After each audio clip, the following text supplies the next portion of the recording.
Ida B, Chapter 4. Doctors. Where do I start? Doctors really don't get me. Mom's a nurse, so I guess she speaks their language, but they sure don't know how to talk to me.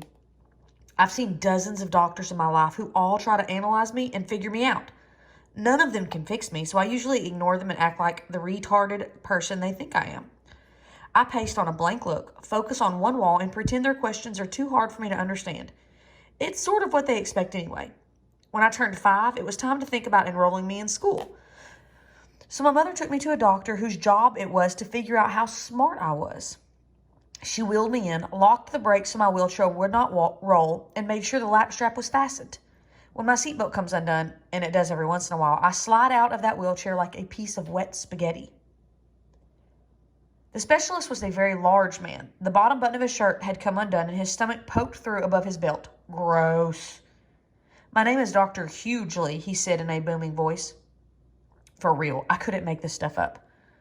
We're going to play a game today, okay? I'll ask you some questions and you get to play with the toys here. Won't that be fun? I knew it would be a long, long hour. He brought out a stack of well-used, hopefully not lead-tainted wood blocks, then leaned in so close to me I could see the pores in his face. Gross. Can you stack these in order according to size? He said loudly and slowly as if I were hard of hearing and really stupid. But who was being stupid? Didn't he know I couldn't grab the blocks? Of course I knew which block was bigger than the other, but I couldn't stack them if he paid me money. So I just took my arm and swept them all to the floor. They fell with a wooden clatter.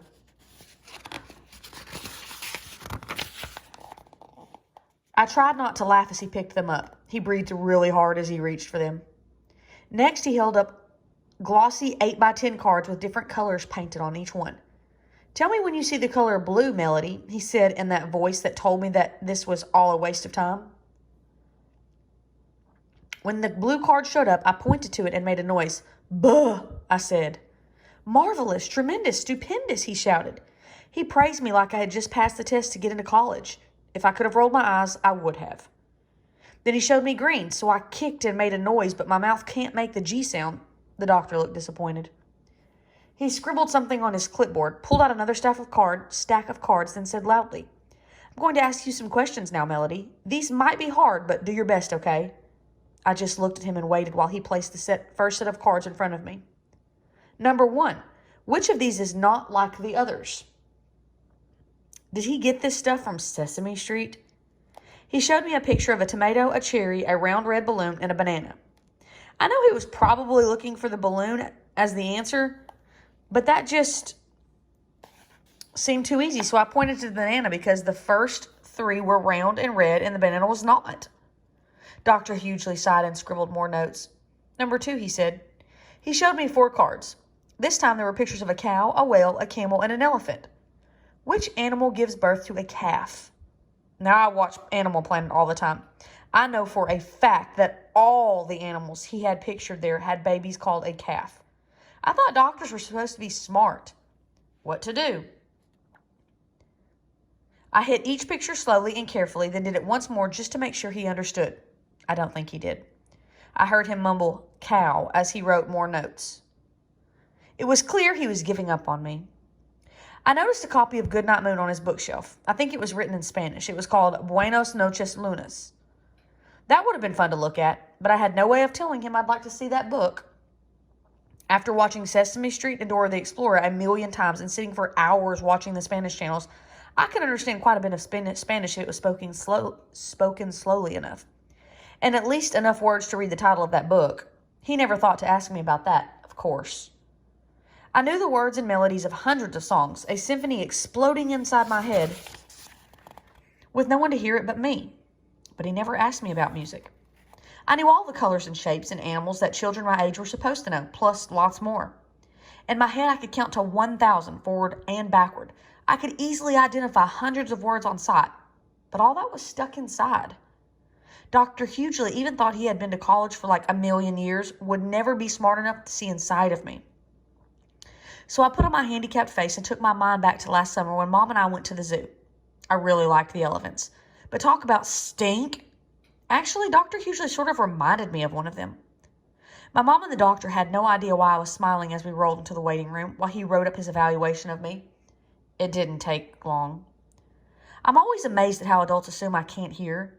They talk about me as if I'm invisible, figuring I'm too retarded to understand their conversation. I learned quite a bit this way. But this conversation was really awful. He didn't even try to soften the news for my mom, who I'm sure felt like she got hit by a truck. He began by clearing his throat. Mrs. Brooks, he then said, it is my opinion that Melody is severely brain damaged and profoundly retarded. Whoa! Even though I was only 5, I had watched enough Easter Seals telethons to know this was bad, really bad. I felt a thud in my gut. My mom gasped, then said nothing for a full minute. Finally, she took a breath and protested quietly. But I know she's bright. I can see it in her eyes. You love her. It's only normal to have wishful thinking, Dr. Hughley told her gently. Now, she has a spark. More than that. No, she has a spark. More than that, a flame of real intelligence. I just know it, my mother insisted, sounding a little stronger. Oh, hang on. Be right back. 10 seconds.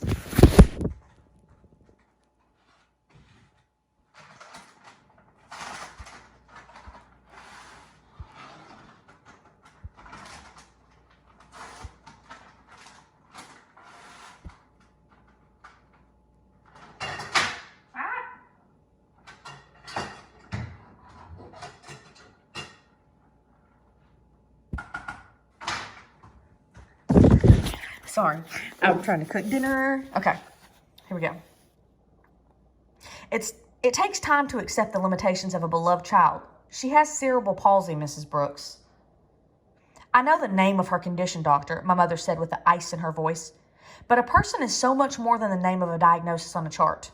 Good try, Mom, I was thinking. But already her voice was losing its edge, melting in the mushiness of helplessness.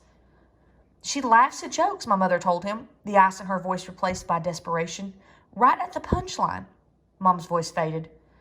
What she was saying sounded ridiculous, even to me, but I could see she just couldn't find the words to explain her gut feeling that I had some smarts stuck in here. Dr. Hughley looked from her to me.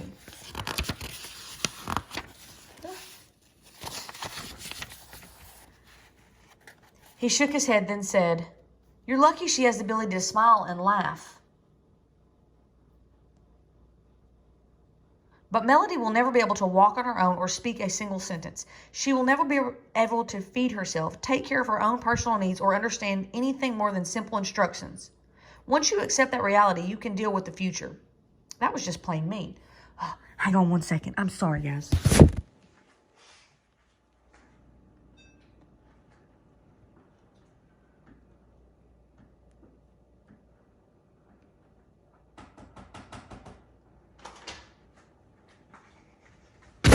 Okay, trying to multitask here, people. Okay, here we go. My mom hardly ever cries, but she did that day. She cried and cried and cried. Dr. Hughley had to give her a whole box of tissues. Both of them ignored me while she sobbed, and he tried to find nice words to say to make her feel better. He didn't do a very good job.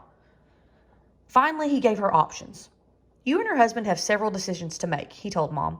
You can choose to keep her at home, or you can send her to a special school for the developmentally disabled. There aren't many choices here locally. Where do they get those almost pleasant-sounding phrases to describe kids like me? Mom made a sound that could have been the mewing of a kitten. She was losing it. Dr. Hughley continued, You can also decide to put Melody in a residential facility where she can be cared for and kept comfortable. He pulled out a colorful brochure with a smiling child in a wheelchair on the cover and handed it to Mom. I trembled as she took it. Let's see, the doctor said. Melody is 5 now. That's a perfect age for her to learn to adjust to a new environment. You and your husband can get on with your lives without her as a burden. In time, her memories of you will fade. I stared at Mom frantically. I didn't want to be sent away. Was I a burden? I never thought about it like that. Maybe it would be easier for them if I weren't around. I gulped. My hands were cold. Mom wasn't looking at me. She was staring daggers at Dr. Hughley. She crumpled up the tissue she held and stood up. Let me tell you something, doctor. There is no way in heaven or heck that we will be sending Melody away to a nursing home. I blinked. Was this my mother? I blinked again, and she was still there, right up in Dr. Hughley's face. She wasn't finished. You know what? My mother said as she angrily hurled the brochure into the trash can. I think you are cold and insensitive. I hope you never have a child with difficulties. You'd probably put it out with your trash. Dr. Hughley looked shocked. And what's more, she continued, I think you're wrong. I know you are.